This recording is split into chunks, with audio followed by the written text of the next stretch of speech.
Spoštovani gledalci, lepo pozdravljeni. V dneh, ko v mariborski dekaniji poteka sveti misijon, je tukaj seveda tudi več zanimivih misionarjev. In prav enega od teh gostimo danes v našem studiu televizije Exodus. To je pater Mijo Kekič, jezuit. Pater Mijo, lepo pozdravljeni. Lepo pozdravljeni. Ja, zanimivo, da ste prišli med svoje, bi lahko rekli, ne? Misionarite v župniji Svete Magdalene, kjer delujejo vaši sobratje jezuiti. Tako je. Ja, povabili so me, mogoče tudi zato, ker sem bil v isti župniji misionar tudi pred 10 leti, ko so imeli misijon. Mogoče tudi zaradi tega so me spet povabili. Ja. To pomeni, da ste se dobro odrezali. recimo temu tako. Morda preden spregovoriva o poteku misijona, o vsebinah, na katere teme govorite in tako dalje, morda malce izvemo, odkot pravzaprav prihajate? Ja, prihajam iz Portoroža. Rojen sem bil v Kopru leta 1966. Imam še mlajšega brata, starša sta Hrvata, oba. Živeli smo v Izoli do mojega 15. leta, potem smo se preselili v Portorož. Potem sem jaz šel v srednjo zdravstveno šolo, takrat je bila še v Piranu na obali. Med tem časom pa sem začutil najprej tak kliceno željo, da bi mogoče kot laik odšel enkrat v misijone, mogoče bi bil poročen pa šel v misijone. No, potem kasneje sem pa začutil prav klic v redovništvo in duhovništvo. Medtem sem pa zaradi te želje po misijonih sem preko ene uršulinke prišel do jezuitov, do patra Kokalja Jožeta, ki je bil misionar v Zambiji 11 let, in takrat sva se začela srečevati, se pogovarjati in tako mi je predstavil jezuite in tako sem potem spoznal jezuite. Domače okolje je bilo naklonjeno, Primorci ste zelo odprti za Boga? Ja, kakor kateri. Kakor kateri, mislim, da nažalost bolj ne. Ampak odvisno od župnije do župnije, mogoče na podeželju so ljudje še veliko bolj verni. Moja starša sta bila tradicionalno verna in nista dejansko prakticirala. Nista redno zahajala v cerkev pa k sakramentom, ampak nista nasprotovala.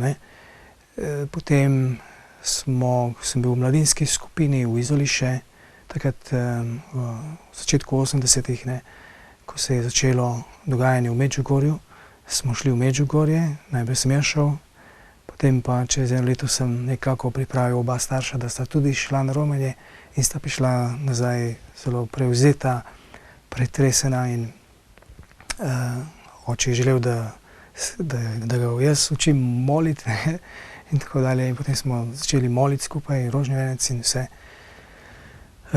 In se je nekje tudi to versko življenje zelo poživilo. Ja. To je bil en tak čudež. Ja. Pomeni, da se je preko vas nekako spreobrnila tudi vaša družina? Tudi, gotovo. Jaz sem tudi molil v ta namen, takrat se spomnim. Ja, vstopili ste v zelo zanimivi red jezuitov družbe Jezusove. Nekje sem slišal, ti jezuiti so najbolj pametni med vsemi redovi. Kaj vas je pritegnilo v ta red? Ali samo tisti nagovor vašega sobrata, bodočega, ki vam je o tem govoril, ali kaj drugega? Ja, ko sem preko patra Kokalja sem začel spoznavati ta red, jezuitski red, njihovo delovanje, in takrat me je pritegnila neka njihova svoboda, neka velika odprtost, poudarek na neki modrosti in presojanju, pač glede na situacije, neka določena prilagodljivost, in govori se veliko o razločevanju duhov, to naj bi bila glavna karizma, potem pa ta pripravljenost za različne službe, za zelo različna dela v cerkvi. To me je tudi zelo nagovorilo, taka širina, odprtost. Ja. Že v daljni preteklosti pravzaprav so jezuiti poznani tudi po svojih izobraževalnih ustanovah, ki še danes zelo slovijo po vsem svetu, kaj ne? Točno. Ste tudi vi študirali na kateri izmed njih? V Frankfurtu sem bil v teologiji 3 leta, na naši jezuitski teološki fakulteti, potem pa še na podiplomskem študiju v Parizu, tudi pri naših jezuitih, ne, tudi na taki teološki šoli. Ja. Najprej sem študiral teologijo v Frankfurtu, potem pa biblično teologijo v Parizu, predvsem Novo zavezo, pa pisal sem nalogo iz apostolskih del, ne, vloga Svetega Duha v apostolskih delih. Magistersko nalogo. To je bila ta magisterska naloga, ja.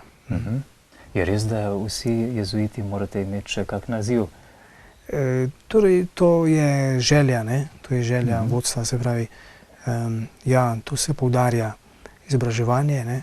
Da se dobro poučimo, recimo v teologiji ali pa mogoče še v kateri drugi znanosti, ki lahko pripomore, ne, k našemu apostolatu. Ja. Mislim, da v 16. stoletju nekje Ignacij Lojolski ustanovil vaš red. S kakšnim namenom je takrat pravzaprav prišlo do te ustanovitve? Ja, v sami formuli instituta jezuitskega reda piše, da je ta red ustanovljen za obrambo in širjenje katoliške vere, ne? In da želimo biti na razpolago papežu, da nas pošlje, če je treba, v najbolj oddaljene, najbolj tvegane kraje, področja, ne? Kjer bi naj oznanjali katoliško vero, širili. Ne? Zato je v začetku dejansko tudi danes ta red zelo misijonski, ne? In je zelo prisoten v misijonih. Ali na mejnih področjih. Med vsemi redovi v katoliški mislim, da je še vedno, čeprav so tudi Frančiškovi redovi, tudi posamezni frančiškani, kapucini, minoriti so zelo številni. Ja. Nažalost, v zadnjih letih število članov družbe Jezusa tudi upada, kot mislim, da je to v glavnem težnja povsod pri vseh redovih, ja, nažalost. Ja, kaj so se vaši sobratje v preteklosti tako zelo pregrešili, da je tedanji papež celo ukinil vaš red? Za več časa, kaj ne? Ja, to se je zgodilo v 18. stoletju, 1774 do 1814 je bil red ukinjen. Namreč takrat je prišlo najbrž do vpliva tedanje politike. Pravijo, da so to bili predvsem Borboni iz Portugalske, so imeli nek tak vpliv takrat na papeža oziroma kurijo, da so to dosegli, ne? To se pravi, v zadju bi naj bili tudi prostozidarji, ne? Ki so zavidali iz jezuitskemu redu neko določeno, neko tako moč, ne, vpliv, ker so jezuiti bili znani, potem prvič so izobraževali ljudi, ki so potem prevzemali neke odgovorna mesta, vloge v družbi, v tedanji, če tako rečemo, v politiki, ne? Pa tudi znotraj v cerkvi so imeli jezuiti tako velik ugled in vpliv, ne? Ali recimo primer, če vzamemo v Latinski Ameriki, ne? V Južni Ameriki, je znan primer redukcij, ne? Jezuitskih redukcij, ne? V Paragvaju, v Urugvaju, ne? Tam so jezuiti imeli velik uspeh, to je bil tak poseben podvig, ne? V tistem času.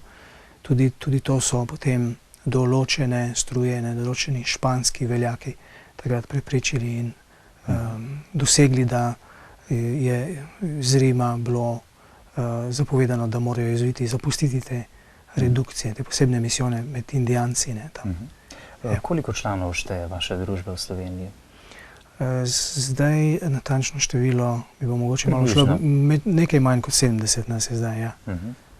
In obramba in širjenje vere, to je glavni namen, ste rekli. S tem namenom je Ignacij takrat ustanovil red. Vi ste se držali tega, kaj ne?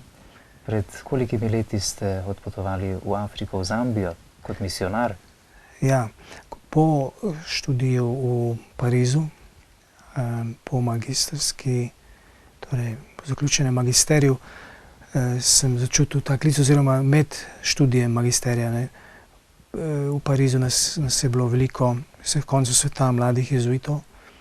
Veliko smo se pogovarjali o raznih izkušnjah na različnih koncih sveta, ne. Imeli smo celo enega iz Kitajske jezuita, iz Japonske, je bilo nekaj iz Afrike, Latinske Amerike. In takrat sem začutil zelo močno spet to širino našega reda, ne. in to usmerjenost res na področja v svetu, kjer so potrebe največje, ne. In to me je najbolj nekako pritegnilo in sem začutil to željo, da bi šel v misijone, ja. Pomagati tja, recimo, kjer duhovnika najbolj potrebujejo, recimo, ne, to. Ker so naši jezuiti, nekateri, ne, imamo mislim, da 8 misionarjev zdaj v Zambiji. Močno prisotni. Ja, to je fino, ne, in zato sem rekel, gremo v Zambijo, ne. Imel sem ponudbo od enega mladega jezuita iz Brazilije, da bi šel z njim v Amazonijo, prav med Indijance v džunglo, ne. Dobro, ampak takrat sem se malo ustrašil tega, nisem takoj zagrabil tako zelo, ne. Pa zato, ker so naši že, slovenski jezuiti že v Zambiji, sem šel k njim. Ja. Zambija, dežela velika za 37 Slovenij, menda, z več kot 10 milijoni prebivalcev. Ko ste prispeli prvič tja, kakšen je vaš spomin na tiste trenutke, ko ste se spustili z avionom, nekje v katerem mestu? Ja, v Lusaki, ne. To je bilo posebno doživetje. Spominjam se, takrat v Lusako sem prišel, na letališče je prišel en mlajši sobrat, Damjan Pome, in me odpeljal potem v našo jezuitsko hišo in takoj ob cesti sem lahko opazoval hiše, nekatere tako kar bogate, če rečem, ne, ampak obdane z obzidjem in včasih z bodečo žico ali pa steklo, ne, naloženo na obzidje. In to je bil zame šok, ne. Zato, ker okrog teh hiš, a ne, povsod, tudi na naši ulici tam, kjer imamo jezuiti svojo rezidenco, je bilo veliko revežev, ne. Veliko revežev, se pravi, in ti so ves čas prihajali, pač prosili za, a ne, neko pomoč. Ja, to je bil kar velik šok. Pomeni, da je bila to tudi zapora za reveže? Ja, na nek način izolacija, ne. Izolacija, da se zaščitiš, a ne, da lahko tam obstaneš, a ne. Rabiš pred hišo, okrog hiše eno tako ograjo, ne. Bolj si bogat, višja mora biti ta ograja, ne. In močnejša, ne, močnejše to obzidje. Ja. In potem so vas sprejeli vaši sobratje? Tako, zelo odprto. Vedno več je tudi domačinov, ki so jezuiti, tudi duhovniki. Sedaj je že 4. leto, mislim, da prav njihov domači provincial je doma iz Malavija sicer, ker je to provinca, ki združuje obe deželi, ne, v obeh deželah, v Zambiji in Malaviju. Ja, no, potem sem počel na jug Zambije, na župnijo našo, kjer sem pomagal še 2 Poljakoma kot kaplan. Začel sem se takoj učiti lokalnega jezika, Tonga, ne, to je pleme Tonga. To je približno 1 milijon ljudi govori ta jezik, to je mogoče 4. največji jezik v Zambiji. Ja, in tako sem dal skozi en tak tečaj jezika, kar je tudi posebna preizkušnja, ne, je kar zahtevno, ne, se učiti njihovega jezika. Koliko časa ste potrebovali, da ste lahko že nekako normalno komunicirali? Ja, kar 1 leto recimo, ne. 1 leto, ja. Zelo veliko, kaj ne? Ja, to je kar zahtevno. Še bolj bi se ga lahko navadil, če bi res šel živeti samo med njimi, nekam na podeželje, kakšen mesec, ker bi bil res primoran ves čas govoriti samo v Tonga jeziku. Drugače pa med sabo misionarji, pa tako se v glavnem sporazumevamo v angleščini, ne. In potem tudi ljudje, tisti, ki so malo izobraženi, že obvladajo angleško, tako da z angleščino se povsod kar dobro pride. Ja. Kam so vas najprej peljali? Ste imeli mašo? Ste bili zraven pri sveti maši ali?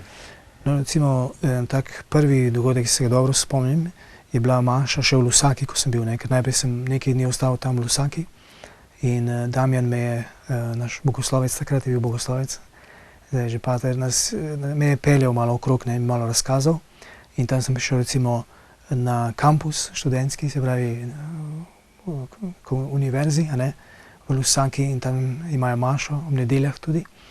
In sem bil pri tej študentski maši, ne, in je bilo kakih 300 študentov tam, ne, taki veliki kapeli univerzitetni. In tam se spomnim, da sem bil, do sol sem bil pretresen, ko sem poslušal, kako so molili za svoje sošolce, prijatelje, ki so, ali pa starše in tako naprej, so zboleli ali pa umrli za AIDS-om, ne. Sem prvi začutil to grozo, a ne, prisotnosti ene take bolezni. Ne.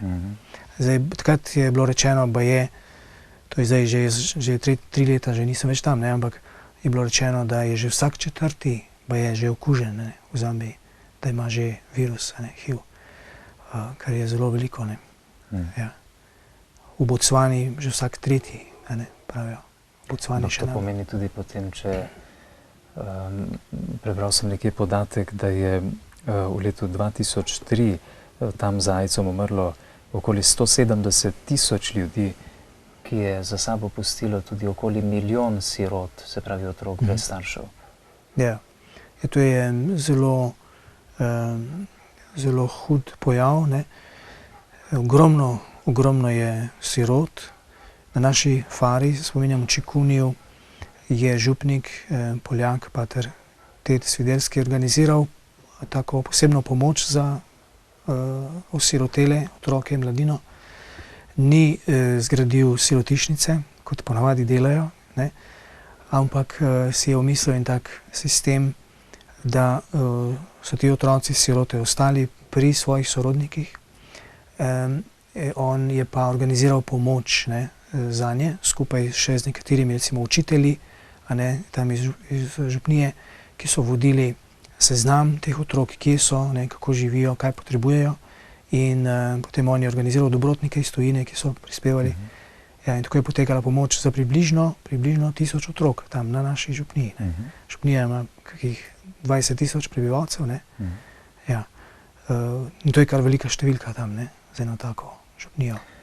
Hrana je vendarle največji problem, kaj ne? Ja. Koliko vsega drugega. Tako, pravijo, da še vedno je več kot polovica prebivalstva še živi z samo $1 na dan. Preživi, ne, mora preživeti, ne. To pomeni v skrajni revščini. Zambija je še vedno med 10 najbolj revnimi državami na svetu.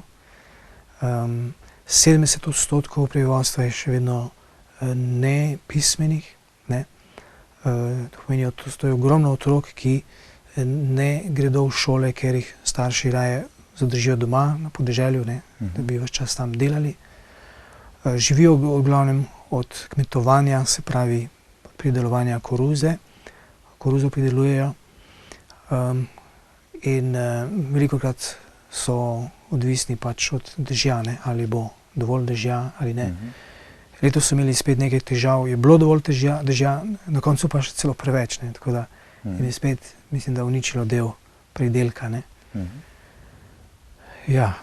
Sicer pa je Zambija poznana po pridelovanju barvnih kovin, kaj ne? Ja, bakra. Bakra predvsem. Bakar, ja. Tudi dragih kamnov. Nekaj imajo diamantov, pa nafto so odkrili tam blizu, pri meji z Angolo, ne. So tudi nekaj nafte, tako da to je neko upanje, da bodo lahko malo gospodarstvo s tem ojačali. Pa tudi zelo kvaliteten črn premog, kaj ne? Tudi, ja. Tudi to. Pa turizem, ne, predvsem na jugu, se pravi tam pri Livingstonu, ne. Livingstone, Viktorijini slapovi, ne. Imajo tudi ene 4 take velike in zelo lepe nacionalne parke, kamor prihaja kar veliko turistov. Ja. To je, seveda je pa zdaj, mislim, da je bilo pred kratkim je bila ena taka oddaja, sem malo lahko si jo ogledal, sledil o Zambiji tudi, ne, da turizem tudi dejansko upada, prav zaradi te recesije, ne. Nažalost, ne, ti najbolj revni narodi dežele to najhitreje občutijo, zgleda, ne. In ta vpliv recesije tudi torej zmanjšuje tam, nažalost, obiske turistov, ne, prav v Zambiji, ne. Ja, kar spet slabo deluje, ne, na vse stanje. Kako ste vi občutili, denimo, vpliv in delovanje teh mednarodnih organizacij, ki z raznimi oblikami pomoči delujejo na teh območjih Afrike, tudi v Zambiji? Slišal sem, da prav te povzročajo največje razlike med reveži in bogatimi. Ja, še vedno se zelo čuti, da se vidi, da bogati pravzaprav poskrbijo samo zase ali pa najprej zase, potem dolgo časa nič in nekako bolj simbolično, ne, nekaj še odškrnejo tudi najbolj revnim, ne. Da jih dejansko ne zanimajo, ne, problemi najbolj revnih. Tako izgleda, nažalost se to potem vedno znova vidi. Je pa res tudi, da dejansko imajo veliko odgovornost tudi domačini sami, se pravi njihovo vodstvo, ne. V Zambiji so pred nekaj leti, vsaj mednarodne organizacije so to ustanovile, so ugotovile, da je nekako Zambija počasi torej že naredila nekaj pozitivnih korakov, recimo za odpravo korupcije, ne, v politiki, med politiki, ne. To je bilo nekaj zelo pozitivnega in zato so jim potem tudi nekaj več pomoči namenili, ne. Mislim, da Svetovna banka in podobno, ne, oziroma dolgove odpisali, ne. Ja. Ampak vedno je to zelo malo, se mi zdi, ne. Ko se gleda recimo procente, koliko recimo neka bogata država daje za pomoč, ne, takim najrevnejšim, ne, je to tam pod 1% vse skupaj še, ne. Koliko pa daje za orožje, ne, če bi bili koliko daje za orožje, ne, pa to vedno sigurno je več kot 1%, ne. Lahko je, ne vem, 5%, ne vem koliko, ne. Ampak je velika razlika, ne. In to se mi zdi, da je neka taka v nebo vpijoča krivica, ne. Pred kratkim sem lahko spremljal tudi, mislim, da je bilo enkrat decembra, ko je bil pater Pedro Opeka, ne, z Madagaskarja, je bil tudi v Sloveniji na obisku, ne. In je tudi o teh stvarih veliko lahko povedal, ja. Kako je še premalo narejenega v smeri solidarnosti s temi najbolj revnimi državami. Kaj pa vaši osebni stiki s tamkajšnjimi ljudmi? Imam zelo lepe spomine, zelo take galnive, ne. In ja, ljudje so zelo odprti, gostoljubni, posebej so veseli, ko vidijo, začutijo neko spoštovanje do njihove kulture, jezika, ne. Da so bili navdušeni, ne, da se jaz učim njihovega jezika, da so zelo lepo sprejeli. Ste tudi plesali z njimi? Tudi, ja, tudi pri mašah. Pri mašah se pleše, ne, to je del njihovega izražanja, a ne. Ja, imajo eno tako zelo lepo dušo, ne, lahko rečemo tako zelo lepo dušo. Preprosto, ja. Veselo se znajo veseliti, ne, preprostih stvari, znajo začutiti, ne, neko bližino, pozornost, ne. Seveda je pa velika težava neizobraženost, a ne. To, ko sem prej rekel, ne, 70% še vedno nepismenih, a ne, otroci, ki se ne naučijo brati, ne, in ne gredo v šole, ne. To je glavna ovira, mislim, da, ne, za torej razvoj, ne, da bi res narod se lahko razvijal, ne, v sebi, tudi duhovno potem, ne. Ne more, ne, če ni dovolj poučen, razgledan, ne, mu je težko karkoli pomagati. Vendar v tej preprostosti srca so ljudje verjetno tudi ponižni. Je drugače kot v našem zahodnem svetu, ko imamo vsega dovolj, hrane dovolj in potem smo tudi sami sebi dovolj. Ja, oni so zelo družabni, občestveni, bi lahko rekel. Zelo čutijo torej z družino, širša družina je še vedno pri njih ena velika vrednota. To, da si pomagajo med seboj, ne, sorodniki, a ne, to je del njihovih tradicionalnih vrednot, ne. Pa spoštujejo življenje že od spočetja, ne. Tam ni vprašanje splava, ne. Nihče ne razmišlja o splavu, ne. Kaj pa razvez? Do spočetja ne delajo splav. Kar se tiče razvez, so malo bolj svobodni, ne, liberalni v tem smislu, pa mnogoženstvo je tudi še v njihovem tradicionalnem, recimo, zadržanju, ne. To ni noben problem. Pomembno je samo, da mož, ki bi imel več žena, da zanje skrbi, ne, tudi materialno, da jih res oskrbuje, da odgovorno ravna z njimi, ne. Je sposoben tega? Če je, torej potem se mu to tolerira, ne, da ima lahko več žena, ne. Seveda je pa potem takoj težava v odnosih med temi ženami pa med otroci, ne, ker ne more tak mož, sigurno ne more vsakemu, ne, recimo vsaki ženi pa vsakemu otroku izražati enako pozornost, ne. potem so nekateri bolj privilegirani, ne. Tako da so napetosti, ja. V naši fari smo poznali nekoga, ki je imel kar 25 žena, recimo, ne. Ja. Naenkrat. Ja, naenkrat, ja. Je bil en tak farmer, ne, domačin, z ambicij lepo in je skrbel za nje, izgleda, da je kar dobro skrbel, ne. In koliko otrok? To pa nismo šteli, ali pa se ne spomnim zdaj, ne. Zanimivo. Kaj pa stiki teh ljudi z vami misionarji? Prihajajo k vam po pomoč, tudi osebno potrkajo na vrata?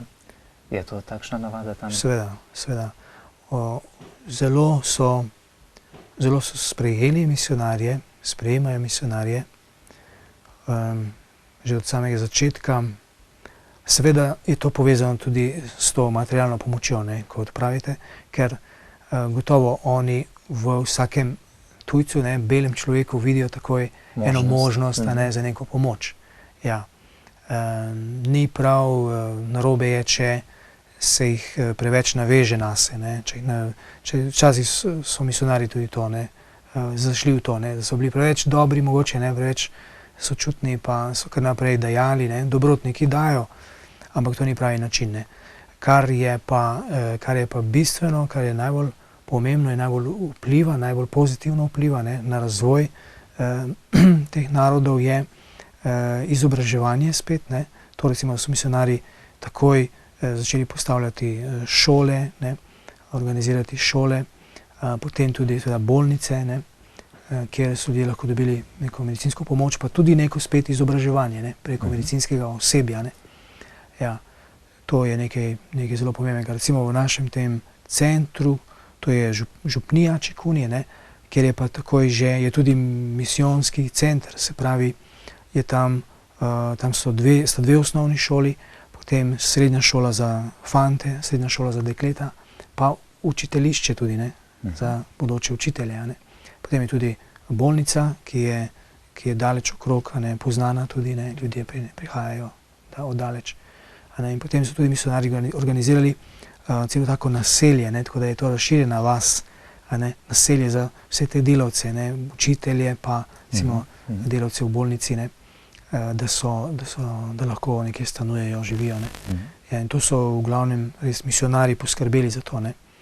Seveda je pa zdaj to vedno bolj v rokah domačinov, ne, in se dela na tem, da oni sami torej poskrbijo zase vedno bolj, ne, da postanejo vedno bolj samostojni. Ne. To je zelo poudarjeno, to potem vsi novejši cerkveni dokumenti ali škofovske sinode, ne, afriška sinoda to vedno znova poudarja, ne, da je treba pomagati domači cerkvi pa domačemu ljudstvu, da se postavi na svoje noge. Ne. Katere so bile vaše konkretne zadolžitve v misijonih ravno v tej smeri? Ja, jaz sem bil na župniji kot kaplan in zadolžen za mladino, da sem poskušal jih zbirati, biti z njimi. To predvsem, ne, potem na radiju, na radijski postaji. Kako veliko skupino ste imeli? Mladih? Mladih. Ja, to je bil problem. Bilo jih je kakih 12, recimo, takole v samem centru, župnijskem, ne, ampak potem so še na podružnicah, ne, ker je tam 21 podružnic, ne, ampak ni nam uspelo prav organizirati recimo srečanja tudi s temi podružnicami, ne, da bi jih tudi njih bolj dosegli. Ja, to so le razdalje, ne. No, potem je bila pa zanimiva dejavnost na radiju, ker sta ta dva Poljaka, jezuita, organizirala radijsko postajo, ne, na župniji, ne, seveda, ki pa potem deluje širše, veliko širše od same župnije, ne, pravzaprav za celo škofijo zelo vplivna, ne, pomembna radijska postaja kot eno sredstvo oznanjevanja, ne, večinoma v tonga jeziku, ne, tako da ti ljudje lahko sami oglašujejo tudi, ne. To je bil verski program. Ja, torej tudi drugi programi, splošno, ja, kulturni, človeški, nekaj takega kot Radio Ognjišče, recimo pri nas, ne. Ja, s tem, da je še veliko bolj poudarek bil na izobraževanju ljudi, ne, recimo osveščanje v zvezi, torej v boju proti AIDS-u, ne, pa proti raznim takim zlorabam, ne, ker veliko se je nazadnje govorilo o zlorabah otrok, recimo, ne. Ja, kar spet je povezano s širjenjem AIDS-a, ne, če se to dogaja, ne, se potem ta bolezen še toliko hitreje širi. Pa take stvari, ne, potem jaz sem sodeloval pri eni verski oddaji, razlagajmo Biblijo, ne, in tam so ljudje lahko postavljali svoje vprašanja v zvezi s Svetim pismom in jaz sem pripravil odgovore, jih z nekom prevedel, ne, in potem sta recimo dva kateheta te odgovore potem malo prebrala, pokomentirala, ne, ja, na tak način. Gotovo ste v zadnjem času zelo dobro zasledovali tudi poročila in informacije o obisku sedanjega papeža Benedikta XVI. V Afriki. Ja, v Kamerunu. In problem, ki se je pojavil zaradi kondomov, kaj ne, njegova izjava že na avionu. Kaj si mislite o tem? Kako ste vi to življali? Ja, jaz sem to izjavo poslušal na poročilih takoj prvi dan, ko so jo objavili, se pravi ta posnetek, in sem takoj razumel, da je izjava, torej ne gre toliko za proti kondomom kot takim ali pa proti temu, kar drugi delajo, širijo kondome, ampak da je težišče izjave na tem, da samo kondomi kot taki ne bodo mogli učinkovito, ne, zaustaviti širjenja AIDS-a, ampak da so potrebne še drugi prijemi, še drugi pristopi, ne, vzgoja, ne, in torej utrjevanje v teh moralnih vrednotah. Ne. Ja, rekli ste samo kondomi. Katoliška cerkev je glede tega jasna, kaj ne? Tako, je proti, ne, kar ostaja, vendar, če se spomnite, pred nekaj časa, mislim, da je bilo pred kakim letom ali pa letom pa pol, ne, je dejansko iz Vatikana prišel kot nek odlok, ne, da se v skrajnih primerih, ne, ko recimo je eden od partnerjev že okužen z to boleznijo, ne, in da ne bi okužil tudi drugega partnerja, v takem primeru se dovoljuje kot manjše zlo pač tudi uporaba kondoma. Ne. Nekako papežu in uradni cerkvi očitajo tudi novinarji tamkajšnji, da pravzaprav pomaga k propadu na tak način, da prepoveduje kondome, kajti veliko ljudi bo okuženih, postalo okuženih in bodo potem umrli. Zakaj vse to? Zakaj cerkev ustraja na takšnem stališču? Ja, zato, ker ima določene razloge in ker ima svoje primarno poslanstvo, ki je oznanjati vero in moralne vrednote. Moralne vrednote, ne? In to je gotovo torej v službi zaščite življenja oziroma ohranjanja prave narave spolnosti, ne? Spada tudi to, ne, da se torej, da niso umetna sredstva, kontracepcijska sredstva dovoljena, ne, da to ni več po božji zamisli, ne. To spada zraven, od tega cerkev ne more odstopati, ne. No, je pa zanimivo to, da dejansko, tako kot papežu nekako zdaj pravzaprav potikajo, ne, da bi naj on s to izjavo recimo posredno povzročil, da bodo ljudje manj jemali torej kondome, ne. To pravijo bolj izkušeni od mene, ne, da najbrž ne bo res, ker ti ljudje so po drugih kanalih tako informirani ali pa tudi, če rečemo, stalno zasipani, ne, s temi navodili, ne, kako naj se zaščitijo, ne, in to vzamejo, ne. To je pač že, če tako rečem, del neke kulture tam, ne. Ko prideš, ne vem, v bolnico, ne, ti to povedo in tako naprej. In to je nemogoče tako zajeziti ali pa samo z eno tako izjavo, ne. To je res pretirana izjava medijev.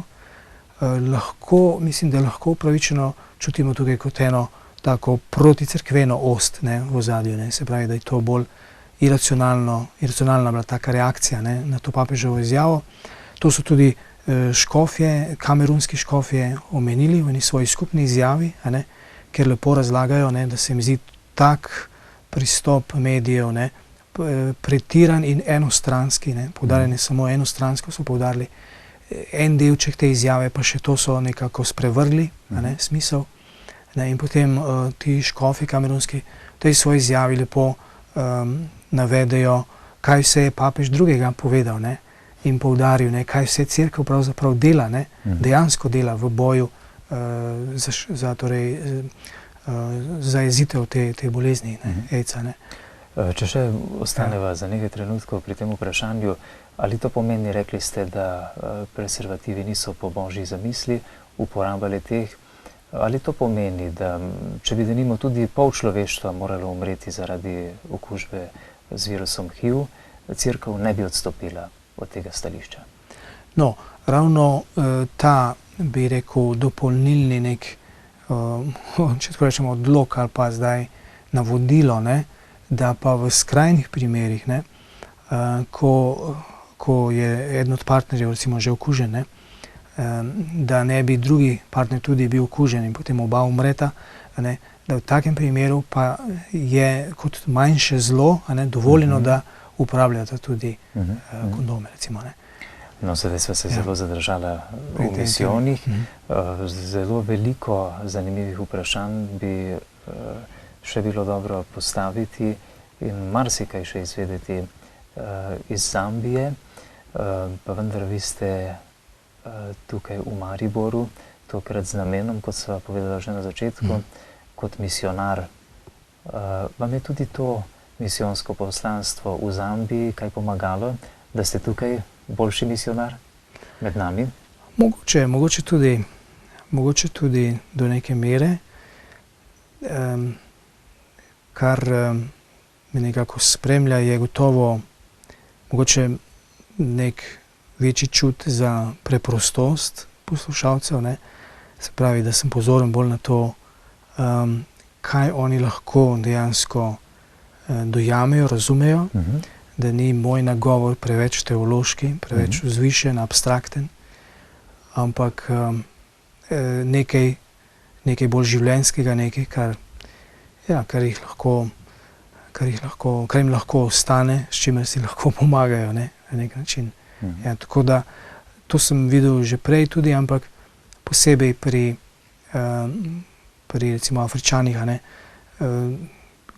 da je to zelo pomembno, ne, recimo, da je vedno neka primera dobra, ne, taka iz narave, iz življenja, neka zgodba, kjer je neko sporočilo, ne, ali neko tako konkretno pričevanje, ne, kjer lahko zelo jasno, ne, si predstavljajo, kako je treba živeti, recimo, ne, po evangeliju, kaj to pomeni. Ne. Ja, misijon teče že nekaj dni in še nekaj dni bo trajal tukaj v Mariboru, kar menda v 16 župnijah Mariborske dekanije.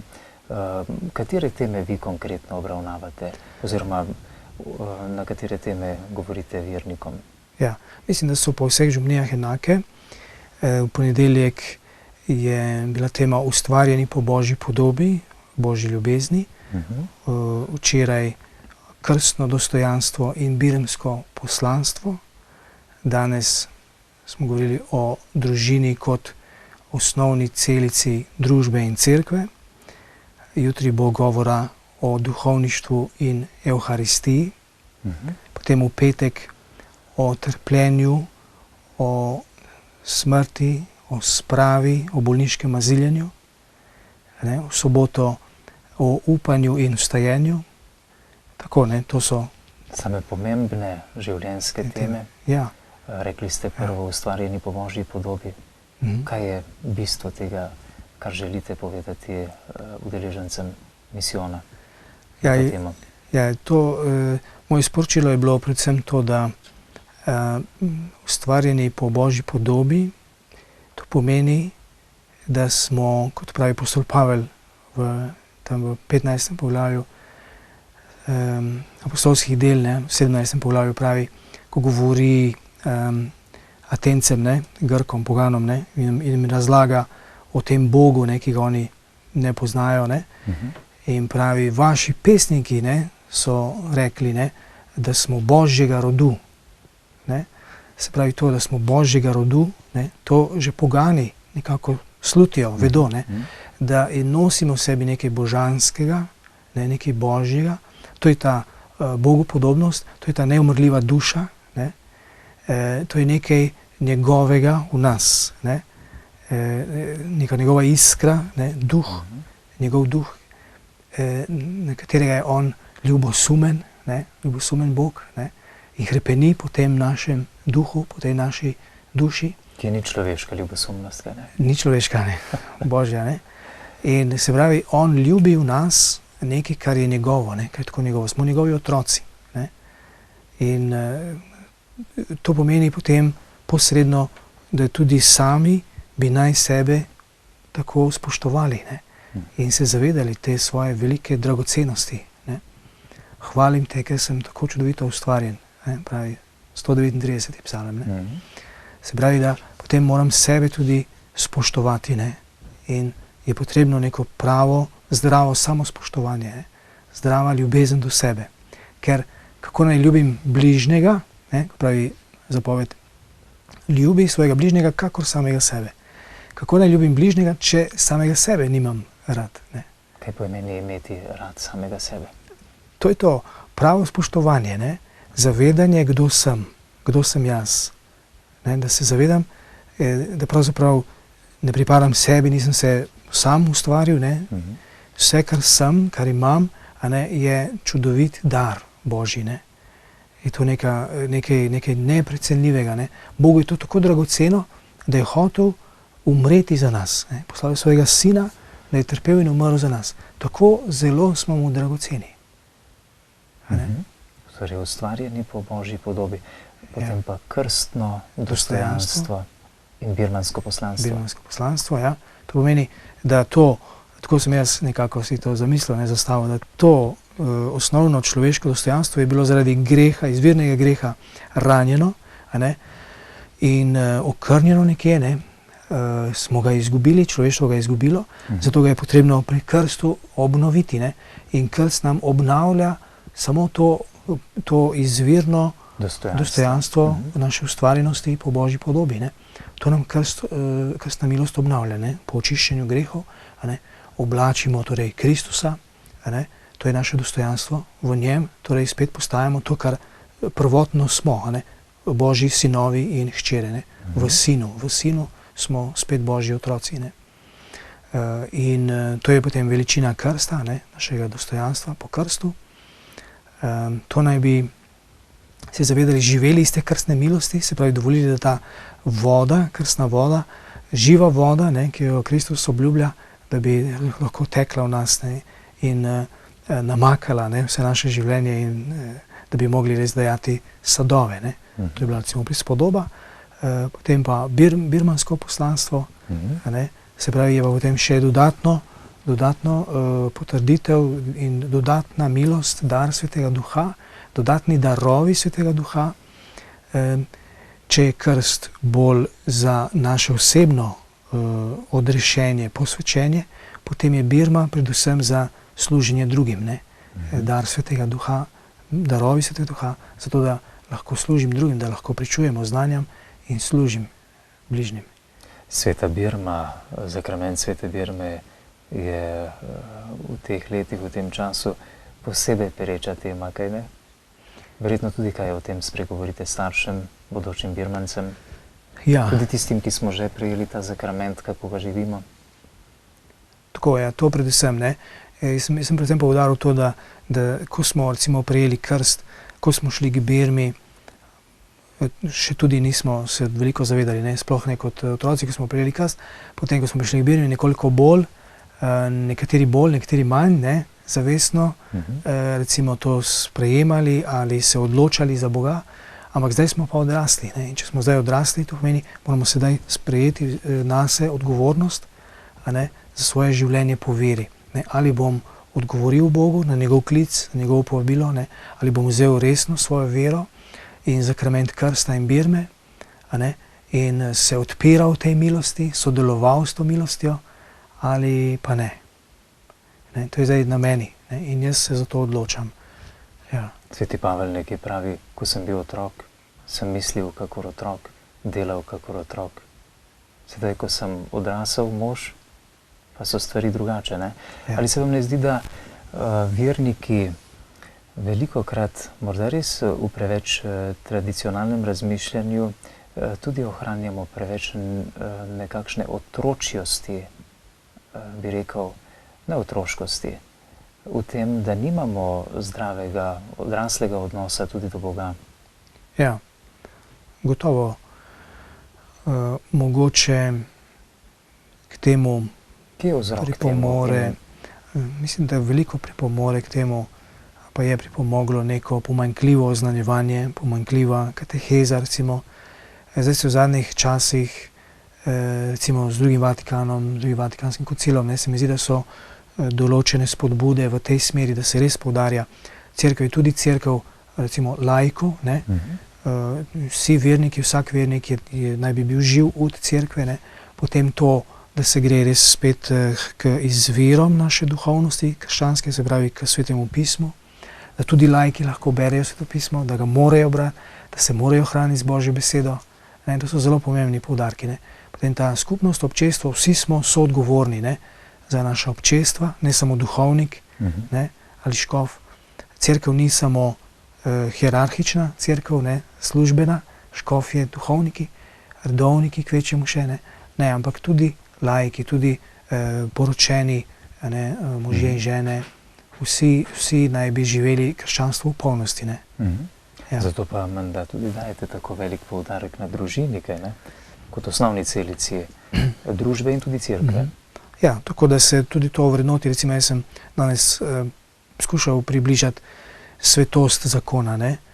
Zakoncem, se pravi, znova spomniti na to, ne, da je zakon sakrament, kar pomeni, da je zakon, ne, skupnost med dvema, nekaj posvečenega, nekaj božjega in da je Bog prisoten, ne, v zakonu, da je dejansko Jezus tisti, ne, tretji partner, ne, med njima, ne, da je to zakon troje, ne, kot pravimo.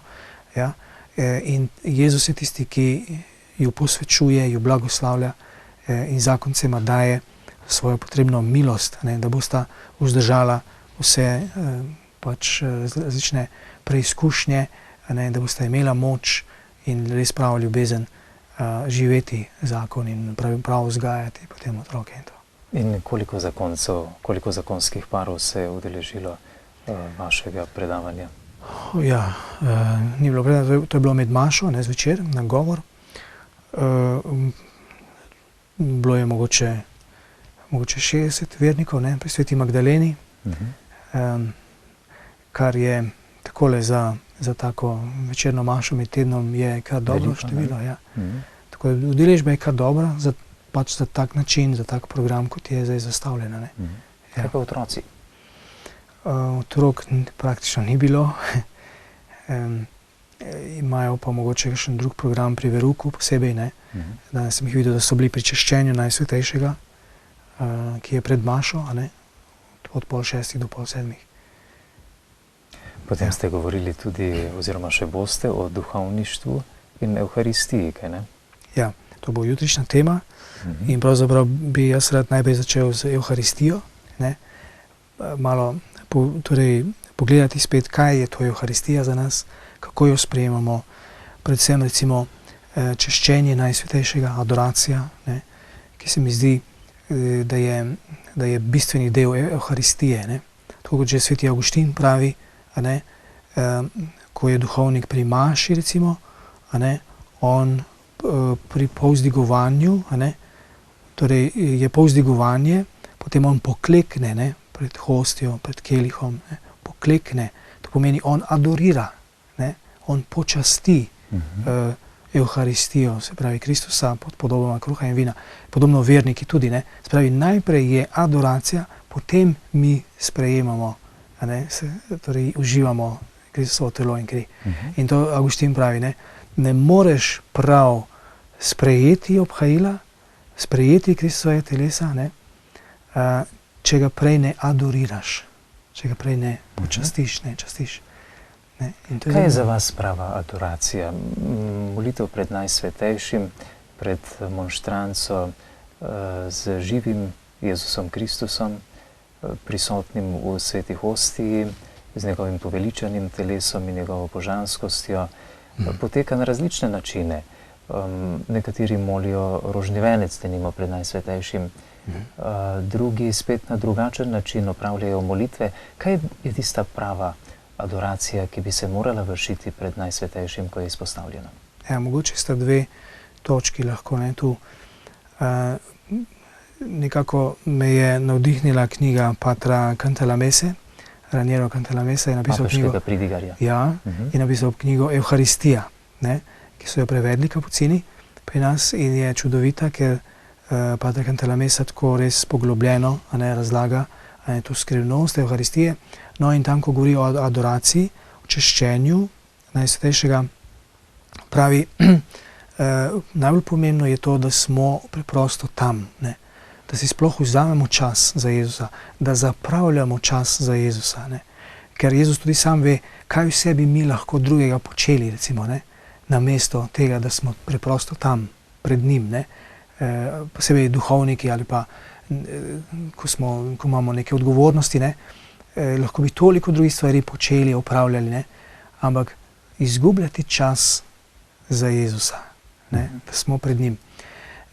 In tako kot poda potem pač ono znano zgodbo, anekdoto svetega Janeza Vianeja, ne, ki je vprašal enega kmeta na svoji župniji, ki je vedno po maši ostajal še dolgo časa pred tabernakljem, ne, in je kar tam obsedel, ne, in klečal dolgo časa, ne, v tišini, in ga je potem sveti Janez Vianej vprašal, kaj počnete, ne, toliko časa pred tabernakljem, in je rekel, nič posebnega. On gleda mene in jaz gledam njega, ne. Recimo, samo to, ta prisotnost, ne.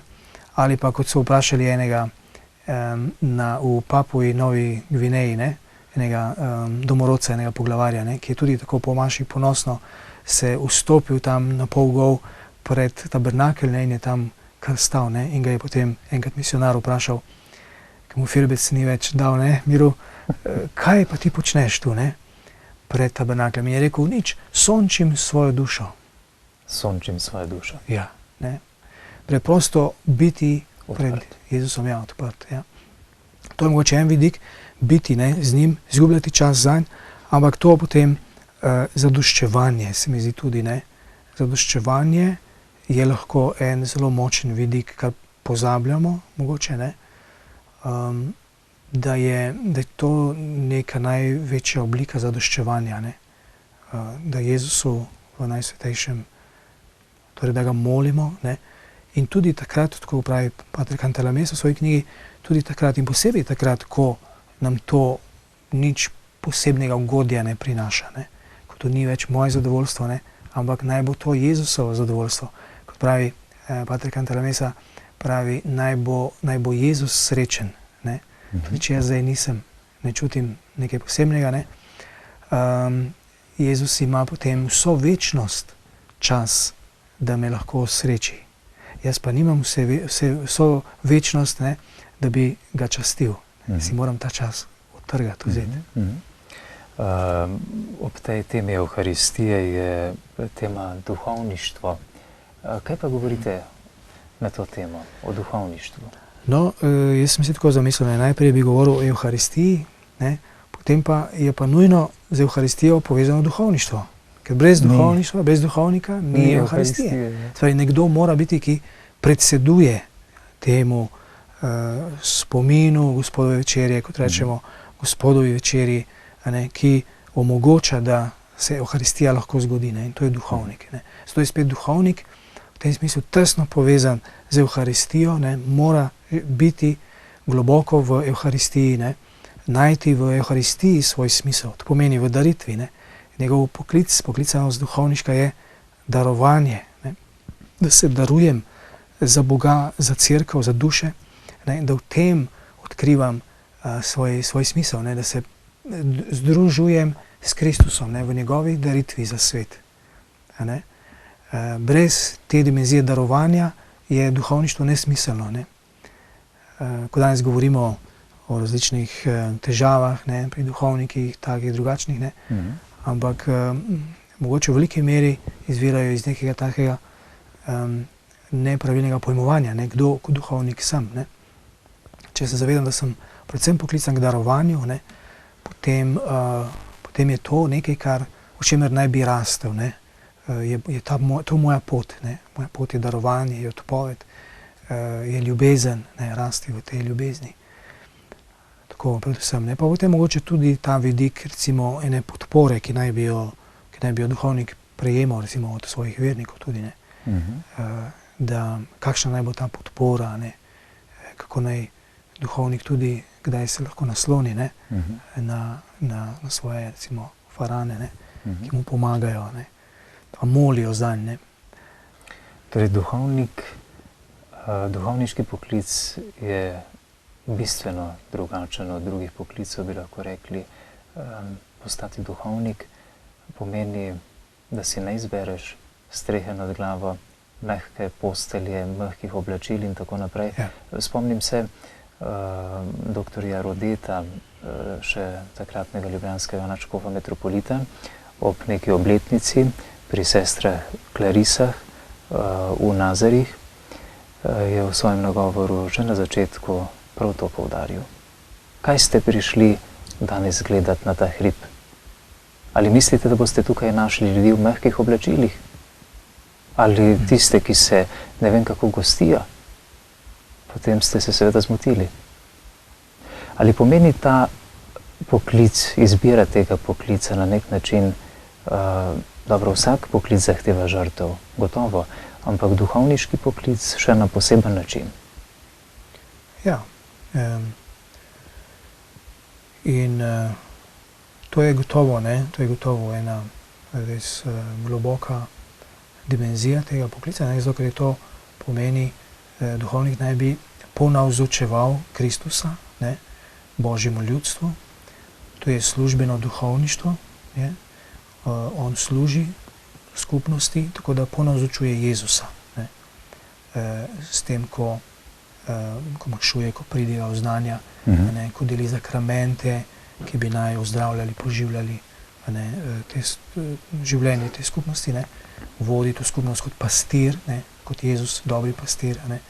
Skratka, on bi naj nekako v toliki večji ali pa posebni meri utelešal zdaj Jezusa in njegovo službo, ne.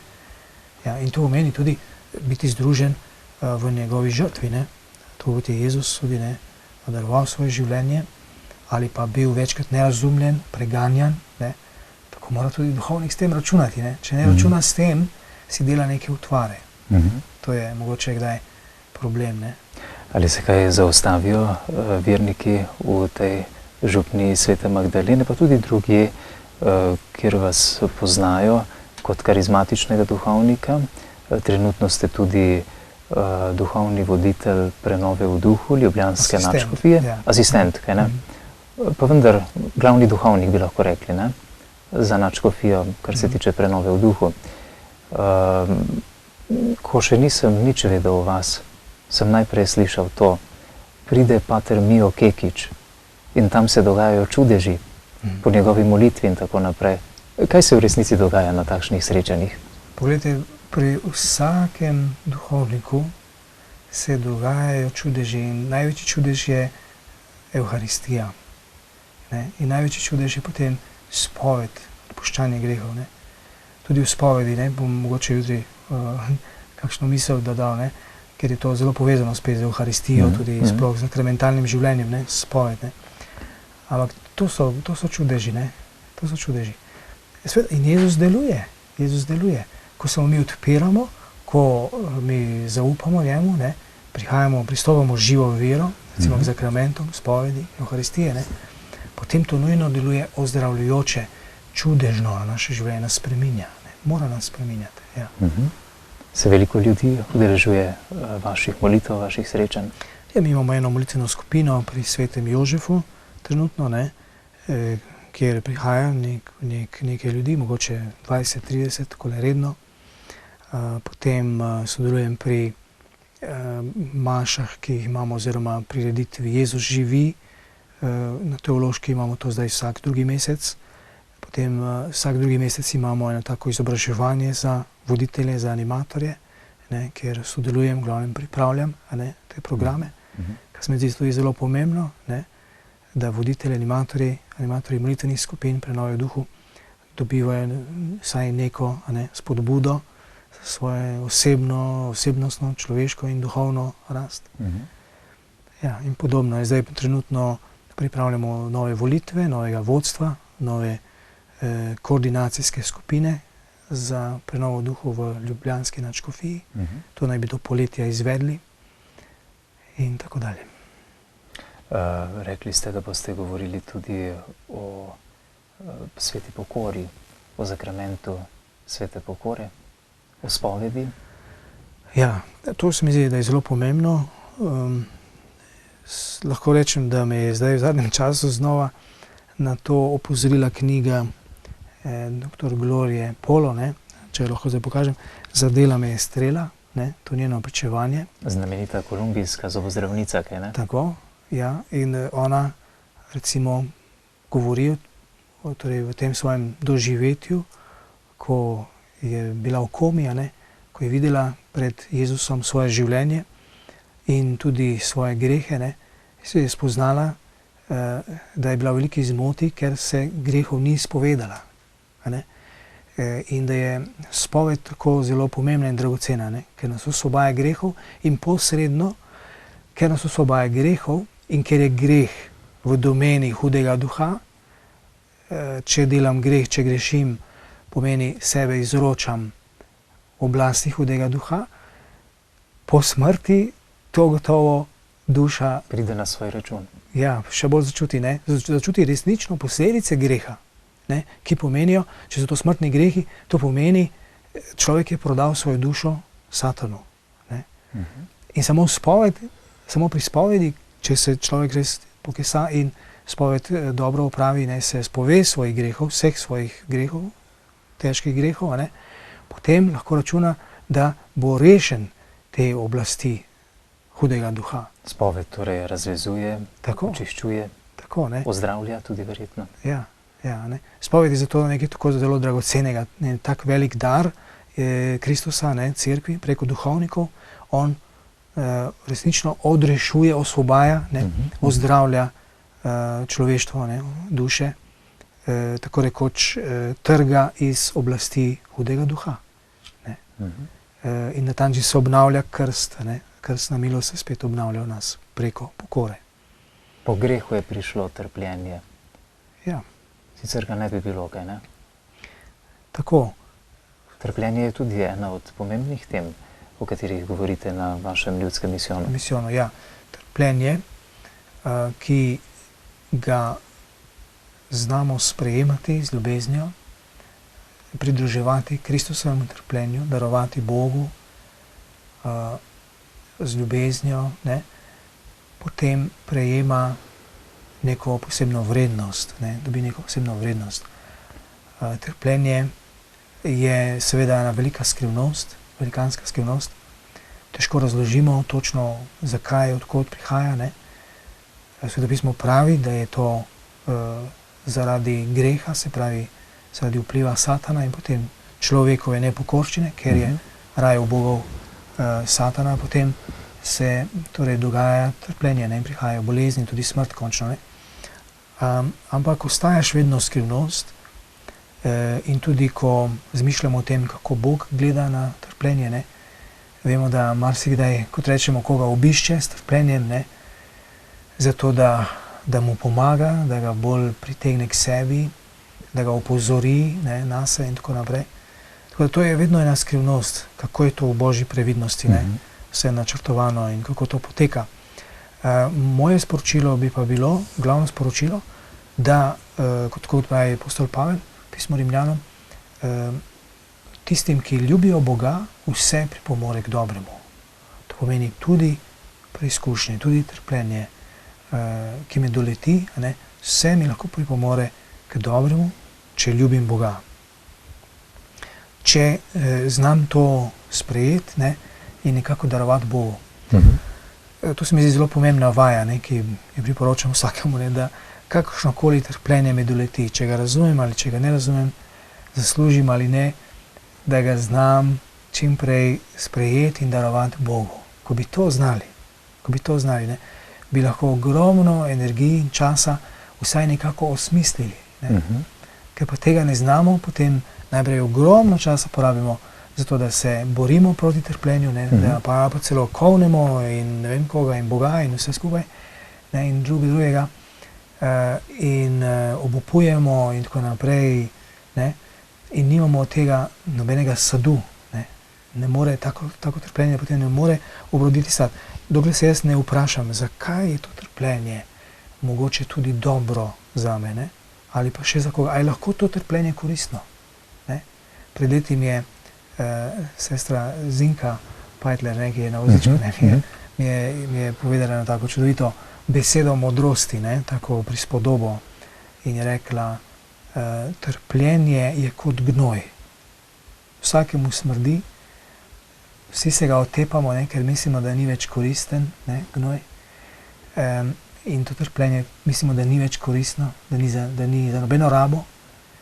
Bi se ga radi znebili, ampak če ga z ljubeznijo darujemo Bogu, ga on lahko kot duhovno gnojivo potrosi po njivah našega življenja, da še bolj obrodijo. On ga spreminja v nek blagoslov. In zato ponavadi ljudem, ki zelo trpijo, če so seveda pripravljeni za to, če so odprti, jim predlagam, poskusite darovati to trpljenje v nek plemenit namen. Tako kot delamo pri apostolatu molitve, ko torej darujemo vse delo, trpljenje, napore, tega dne posvetimo Božjemu srcu, ali pa Bogu po namenih Božjega srca, svetega srca, nekaj takega, taka molitev, čudovita. To se mi zdi zelo pomembno, da vsak dan lahko namenim vse svoje napore, skratka trpljenje, lahko darujem Bogu z nekim posebnim namenom. Lahko je to za moje domače, za njihovo posvečenje ali spreobrnenje, lahko je to za spreobrnenje duš, spreobrnenje grešnikov, lahko je to enkrat za posvečenje duhovnikov ali za nove duhovne poklice. S tem pognojimo zemljo, se pravi, pognojimo naš svet. Z našim trpljenjem mi gnojimo naš svet lahko, v dobrem pomenu, da bo ta svet lahko obrodil nekaj dobrega.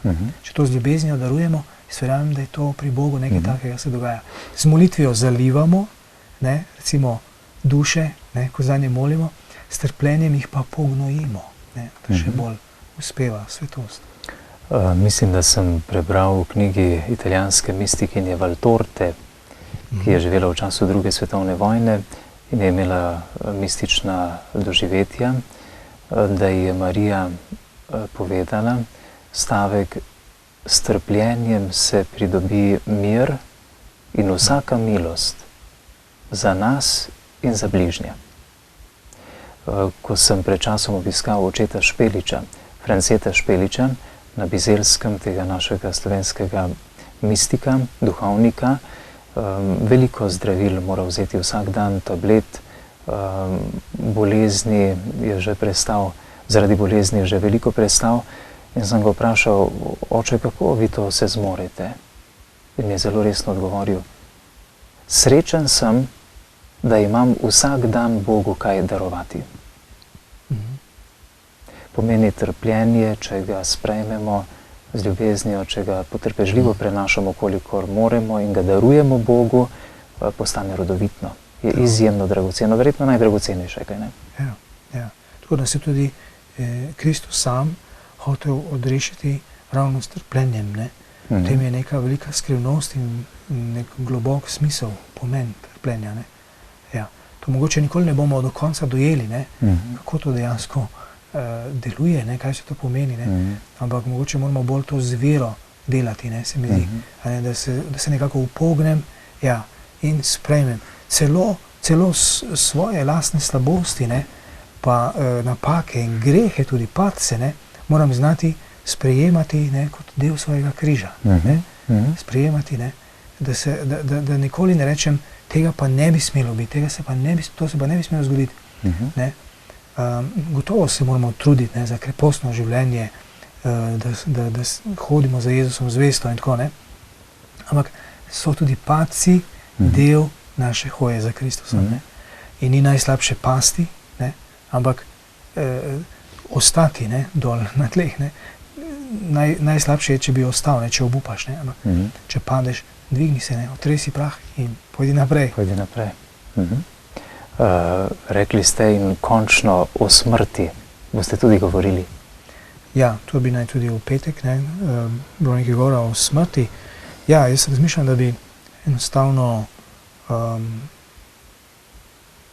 ljudem to tudi nekako pomagal, ne, da se zavedamo tega dejstva. Velikanskega dejstva, ne, da nihče ne preživi smrti, ne. Nihče se ne more izogniti smrti, ne, in vsi bomo umrli. To je dejstvo, ki je gotovo, ne. To je najbolj gotovo na tem svetu. Ne, vsi bomo umrli, ne.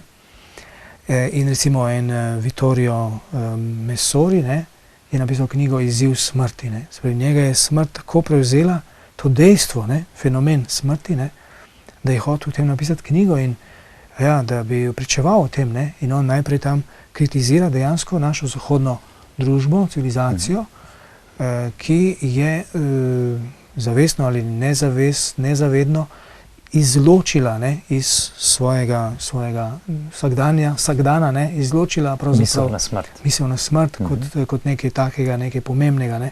Seveda so poročila in slišimo, ta je umrl, tako naprej, ampak kaj s to smrtjo, ne, kaj ta smrt dejansko pomeni, ne, to pa ne slišimo, ne, to pa ljudje nočejo, tako da nočejo razmišljati o tem, ne. Ja, in to se mi zdi je ponovno lahko en velik izziv, ne, vedno znova je to velik izziv, ne, za krščanstvo in za nas pridigarje, ne, da tudi o tem spregovorimo, ja, na en tak jasen način, evo recimo prav ta knjiga, ne, Zadela me je strela, ne, ravno to nekako znova mogoče prinaša v zavest, ne, to pričevanje, a ne, gospa, ki je bila na najboljših letih, a ne, na višku svoje zobozdravniške kariere, svojega bogatstva, ne, polna vsega, ne. Izobražena. Tako izobražena, ne vem kaj, ne, liberalno nastrojena in tako dalje, ne, uspešna, skratka ženska, ne. Ki bi pasala v današnji svet. Točno, ne, in kaj se zgodi? Nesreča, ne, zadane jo strela, ne. In ubije. Ja, in umre, ne. Se pravi, umrla je, potem je spet oživela. Klinično mrtva, ne. Klinično mrtva, ne. Po čudežu so jo oživeli, ne, ker naj bi bila 2 uri po udarcu strele, ona in nečak, ki jo je oba zadela strela, ne, sta še bila, trupli sta bili še polni električnega toka, ne, in sta kar poskakovali še tam na mestu nesreče, tako da se nihče ni upal se ju dotikati, ne, ker je bilo preveč elektrike. No, ampak po 2 urah bi morala oba biti mrtva, nečak je dejansko bil mrtev tudi in ni več oživel, niso ga oživljali, ker je pa sestra te zobozdravnice prišla, ne, na ta kraj nesreče takoj, je ona kot zdravnica zahtevala od zdravnikov, da so jo še oživljali, drugače oni sploh ne bi več oživljali, ker po 2 urah oni so že predvidevali, da je prepozno, ne, ker če srce ne bije 5 minut, možgani nimajo dovolj kisika, ne, in odmrejo. Potem po 2 urah pa nima smisla več jo obujati. Skratka, to je bil že čudež, da so jo lahko obudili, a ne z oživljanjem, da je prišla nekako do zavesti, čeprav potem je bila še v komi in podobno, ne. In več takih čudežev se je zgodilo, ampak ona je, se pravi, je odšla iz svojega telesa in to potem opisuje, ne, kako je kot duša, ne, kot duh odšla proti Bogu, pred Jezusa in kako je Jezus odprl knjigo življenja in je pokazal njeno življenje, ne. In je potem zgrožena ugotavljala, kaj vse je narobe ravnalo v svojem življenju. Smrt, ne. Morda poveva našim poslušalcem oziroma gledalcem televizije Exodus, da bo avtorica te knjige Zadela me je strela, doktorica Gloria Polo, obiskala Slovenijo in tudi Hrvaško. Mislim, da jo je prav prenova v duhu, ta duhovni tok v katoliški cerkvi povabila, da bo pričevala tudi pri nas v Sloveniji, kaj ne? Tako upamo, ja. Obenem pa že sedaj, spoštovani gledalci, naznanjamo tudi oddajo, posebno oddajo, ki jo boste lahko spremljali na našem programu televizije Exodus v prihodnje, ko bomo govorili prav na te teme klinično mrtvih, ko bomo imeli goste, torej ljudi, pričevalce, ki so sami doživeli klinično smrt, kako je bilo, ko so odpotovali na drugi svet, v onostranstvo. Tako da ste že sedaj prijazno vabljeni tudi k ogledu teh naših oddaj. Ljudje smo, pater Mio, res neverjetni, kot ste dejali. Že od rojstva bi lahko rekli, smo obsojenci na smrt, pa vendar se obnašamo, kot da smrti ne bi bilo. Velikokrat se mi zdi, da se tako obnašamo in da smo na nek način, če govorim predvsem za kristjane, ne, da smo na nek način lahko hitro lahkomiselni, ne, ali pa pod vplivom tega sveta, ki recimo ne verjame več v posmrtno življenje, ne, ali pa se dela nevednega, ne, če vse ne vemo, kaj bo, kaj je, nekaj nad nami, če je, ne, tako.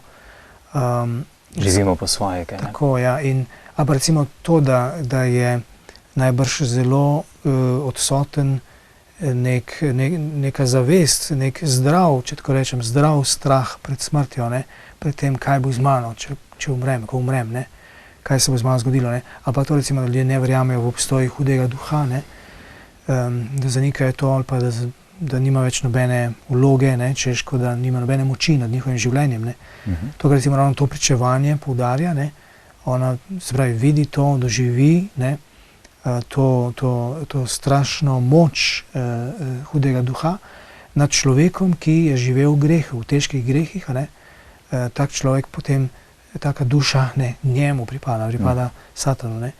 Se pravi, greh, ne, tudi ta zavest, ne, kako je greh nekaj strašnega, težkega, ravno zaradi teh posledic, ne, ker po smrti, če ti grešiš, ti pomeni, da si ti predal svoje življenje, če si ostal v grehih, si ga predal Satanu, ne, in njemu pripadaš in greš z njim v pekel. In to je nekaj, kar mogoče, ne vem zdaj, ali ne upamo duhovniki tako jasno povedati, ne, pridigati. Vem, poznam osebno, nažalost, tudi kakega duhovnika, ki ne verjame ne v pekel, ne v obstoj hudega duha, ne. Tudi to je nažalost, ne, prisotno. Ampak to se mi zdi vse skupaj zelo nedosledno vzeto, ne, to poglavje krščanske vere, ne. To so še vedno stvari, kot rečemo, de fide, ne. To so nekaj, kar bi naj verovali, ne. Cerkev vztraja pri tem, ne, da pekel je, da hudi duh obstaja, ne. To je še vedno nek sestavni del naše vere, in je pomembno. Tamle vidim, da ste prinesli s seboj še drugo knjižico. Prav tako izjemno zanimivo, ko sva govorila o duhovništvu, o Evharistiji, ta knjižica pa govori prav na to temo, kaj ne? Duhovnik pred vrati pekla. Ja, to je taka podobna izkušnja, ne, pričevanje duhovnika, Share, ameriški duhovnik, ki je doživel podobno, ne, ko je v taki prometni nesreči dejansko umrl, ne, bil klinično mrtev, je prišel tudi pred Kristusa in potem gledal svoje življenje in ugotovil, da je 12 zadnjih let svojega življenja pravzaprav živel v smrtnem grehu. Ne? In to pomeni, ni se spovedal svojih grehov, on sam, ne? In je živel, pravi, nevredno svojega duhovništva. Ne? In je to spoznal, v tistem trenutku je to spoznal kot eno resnico, takrat mu je bilo to jasno pokazano.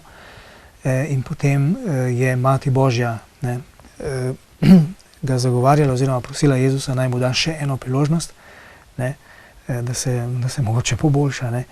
In na ta način je bil potem rešen, se pravi, je potem spet oživel, ne, in pričuje zdaj o tej svoji izkušnji. Ne. In enako zelo resno doživlja vse te stvarnosti, ne, smrt, greh, ne, obstoj zla, obstoj hudega duha. In pa seveda potem tudi govori o maši, ne, govori o Evharistiji kot enem velikanskem daru, ne, ki nam je podarjen. Ja, pa v spovedi spet, ne. Ja, zakramenti. Pater Mio, ljudje si želimo biti srečni.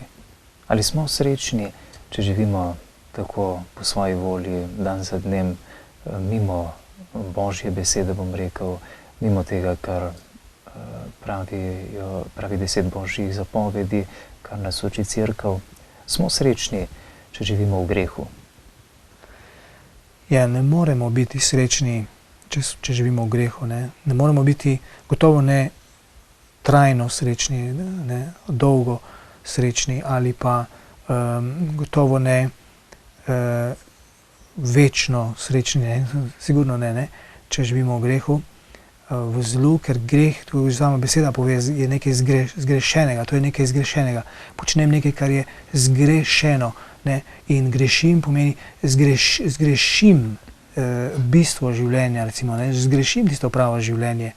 Ko grešim, zgrešim pravo smer in smisel, namen mojega življenja in svojo srečo. Ne?